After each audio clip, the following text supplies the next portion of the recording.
MLA Jaganmohan Reddy మరోసారి కొండ ఎర్రిపప్పు అయ్యాడు. ఈసారి ఏకంగా పులివెందుల జనాల దృష్టిలో, కడప జనాల దృష్టిలో కూడా బఫూన్ అయిపోయాడు. అసలు ఇంతకీ జగన్మోహన్ రెడ్డి ఎందుకు ఎర్రిపప్పు అయ్యాడు, బఫూన్ ఎలా అయ్యాడు, కడప ప్రజలు, పులివెందుల ప్రజలు జగన్మోహన్ రెడ్డి మొహాన ఎందుకు ఉయ్యాలనుకుంటున్నారు అనేది ఈ వీడియోలో వివరించబోయే ముందుగా ఇప్పటి వరకు మన ఛానల్ సబ్స్క్రైబ్ చేయని వాళ్ళు ఖచ్చితంగా సబ్స్క్రైబ్ చేయండి. ఇక విషయానికి వస్తే, జగన్మోహన్ రెడ్డి అనేటువంటి దౌర్భాగ్యమైనటువంటి వ్యక్తి చేసినటువంటి విష ప్రచారంతో తన సాక్షి అయినటువంటి హక్కు పక్షిని, నిరారక్ష కుక్షిని అడ్డం పెట్టుకొని చేసినటువంటి ప్రచారాలు ఎవరూ నమ్మలేదు. కాబట్టి ఆ దౌర్భాగ్యుడికి 11 సీట్లు ఇచ్చినా సరే సొంత జిల్లా కడప జిల్లాలోనే 7 సీట్లు తెలుగుదేశం పార్టీ కూటమికి ఇచ్చి కేవలం 3 సీట్లకు పరిమితం చేసి, ఆ ఎంపీ సీటు కూడా ముష్టిలాగా జస్ట్ మార్జిన్తో బయటపడినా సిగ్గు లేకుండా ఇంకా ఇతను చేస్తున్నటువంటి వింత ప్రవర్తనతో కడపలోనే ఎర్రిపప్పు అయ్యాడు. ఎలా అయ్యాడు అంటే, ఇతగాడి ఫ్రెండ్, ఇతనికి ఫ్రెండ్స్ అంటే సాధారణంగా డెకాయిట్లు, 420లు, దుర్మార్గులు, దౌర్భాగ్యులు ఉంటారనేది ప్రజలందరికీ తెలిసినటువంటి విషయమే. ఒక మంచి వ్యక్తి, ఒక ఉన్నతమైనటువంటి వ్యక్తి, ఇతనికి ఎక్కడా కూడా ఫ్రెండ్షిప్ అనేది ఉండదు. నిన్న మొన్న చూసాం మనం దావోస్లో బిల్గేట్స్ గారితో.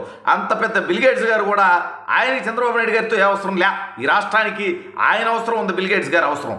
కానీ ఆ బిల్గేట్స్ గారు మై ఫ్రెండ్ చంద్రబాబు అంటాడు. కానీ జగన్మోహన్ రెడ్డి ఎవరు అంటారు తెలుసా? చైచల్ కూడా జైల్లో ఉండేవాళ్ళు, 420లు, తిహార్ జైల్లో ఉండేటోళ్ళు అంతా కూడా మై ఫ్రెండ్ జగన్మోహన్ రెడ్డి అని చెప్పుకుంటారు గొప్పగా. అయితే ఇప్పుడు మొత్తానికి కడపలో ఎలా ఎరిపప్పు అయ్యాడా అంటే, జిందాల్ స్టీల్ ఫ్యాక్టరీ పెడతామని చెప్పి అక్కడ ఎంఓయూ చేసుకున్నారంట, అక్కడ శంకుస్థాపన చేశారంట జగన్మోహన్ రెడ్డి.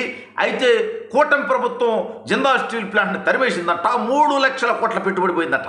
అయ్యా 420 జగన్మోహన్ రెడ్డి, జిందాల్ వాళ్ళకి స్టీల్ ఫ్యాక్టరీ ఉండేది నిజమే, ఇంకో చోట వేరే చోట దేశంలో ఒక 4-5 చోట్ల ఉన్నాయి. అన్నీ కలిపి కూడా వాటి విలువ 50,000 కోట్లు లేకపోతే, ఒక కడపలో అంటే వాళ్ళ ఆస్తులే 1,00,000 కోట్లు కూడా లేకపోతే 3 లక్షల కోట్లు పెట్టుబడి కడపలో ఎట్ట పెడతారు? సరే ఇవన్నీ పక్కన పెడతాం. జగన్మోహన్ రెడ్డి పులివెందులు పులకేశా, పులివెందులు ఎమ్మెల్యే, ప్రతిపక్ష నేత హోదా కూడా లేనటువంటి వైఎస్ఆర్ కాంగ్రెస్ పార్టీ అధ్యక్షుడు జగన్మోహన్ రెడ్డి, నిన్ను సూటికి ఒక మాట అడుగుతున్నా, నీకు దమ్ము ఉంటే, నీకు ధైర్యం ఉంటే, నీళ్ళు నిజాయితీ ఉంటే, నువ్వు చేసేది విషప్రచారం కాకపోతే సూటిగా ఒక మాట చెప్పు. నువ్వు శంకుస్థాపన చేసావు కదా, అక్కడ కనీసం జిందాలోళ్ళు అంటే వర్క్ స్టార్ట్ చేశారా? ఏమైనా చేశారా? ఎంత పెట్టారు ఇప్పుడు దాకా? 2 సంవత్సరాలు అయింది కదా నువ్వు వాడు శంకుస్థాపన చేసి, 2-3 ఏళ్ళు అయింది కదా, వర్క్ జరిగి ఉండాలి కదా. ఏం జరిగింది జగన్మోహన్ రెడ్డి అని అడుగుతున్నా. 1000 ఎకరాలు భూమి ఇచ్చావు కదా నువ్వు, అక్కడ ఏమన్నా శంకుస్థాపన కాకుండా ఇంకేమైనా చేశారా?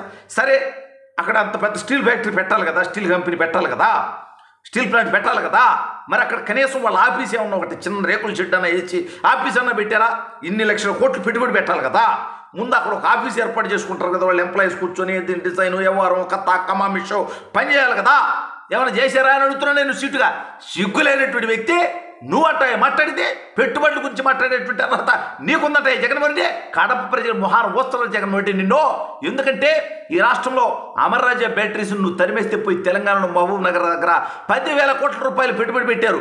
20,000 మందికి ఎంప్లాయ్మెంట్ అక్కడ జనరేట్ అవుతుంది డైరెక్ట్గా, ఇండైరెక్ట్గా ఇంకొన్ని వేల మంది కుటుంబాలు అక్కడ బాగుపడతాయి. ఈ కంపెనీని రాజకీయ కక్ష కోసం నువ్వు పారిపోయేలా చేసావు. నీ భారతీయ సిమెంట్స్ కోసం జువారీ సిమెంట్స్ని ఇబ్బంది పెట్టి వాళ్ళు ఈ రాష్ట్రం నుంచి వెళ్ళిపోయేలా చూసావు. లులు గ్రూప్ని ఈ రాష్ట్రం నుంచి వెళ్ళిపోయేలా చేసావు. ఈ రకంగా 100 కంపెనీలు ఈ రాష్ట్రం నుంచి నీకు వాటాలు ఇవ్వలేదనో, నీకు డబ్బులు ఇవ్వలేదనో పారిపోయేలా చేసినటువంటి వ్యక్తివి. కాకినాడలో సీపోర్ట్ కేవీ రావు గారి దగ్గర నుంచి 3,000 కోట్ల పైబడినటువంటి విలువైన దాన్ని కేవలం 400 కోట్ల రూపాయలకి ఆయన బెదిరించి రాపించుకున్నటువంటి నికృష్ట చరిత్ర ఇది. నీ మొహం చూసి ఎవడన్నా పెట్టుబడి పెట్టడానికి వస్తానండి జగన్మోహన్ రెడ్డి? చెప్పు, వస్తారు ఎవరంటే నీ బట్టి 420లు. ఎందుకంటే 10 రూపాయలు పెట్టి 10 రూపాయలు దోచుకోవడానికి వస్తారు తప్ప ఈ రాష్ట్ర అభివృద్ధి కోసం, ఇక్కడ యువతకు ఉద్యోగ ఉపాధి అవకాశాలు కల్పించడం కోసం ఎవరు రారు జగన్మోహన్ రెడ్డి. ఎందుకంటే నీ నికృష్ట చరిత్ర నీ ప్రాంతంలో కూడా తెలిసిపోయి, నీ కడప ఎంపీ సీట్ ఎంతో గెలిచింది 60,000 మెజార్టీతో. అంటే 30,000 అటు నుంచి మారి ఉంటే నీ బతికి ఏమై ఉండేది, నీ పరిస్థితి ఏమై ఉండేది? పైగా మీ చెల్లి షర్మిల అక్కడికి వచ్చి 150,000 ఓట్లు తీసుకుపోయింది అనవసరం కాంగ్రెస్ పార్టీకి. లేకపోతే నిన్నే నీ తమ్ముడు అదే మర్డర్ బాబాయ్ నేసేసాడు కదా hotel Avinash Reddy, murder specialist, అతగాడు నిన్నే ఘోరంగా ఓడిపోయి ఉండేవాడు. నీ బతుకు నీకు నీ సొంత పులివెందుల నియోజకవర్గంలో జగన్మోహన్ రెడ్డి నిన్ను అక్కడ ప్రజలు నమ్మలా. 2019 ఎన్నికలకి, 2024 ఎన్నికలకి నీ మెజారిటీ 30,000కు పైగా తగ్గింది.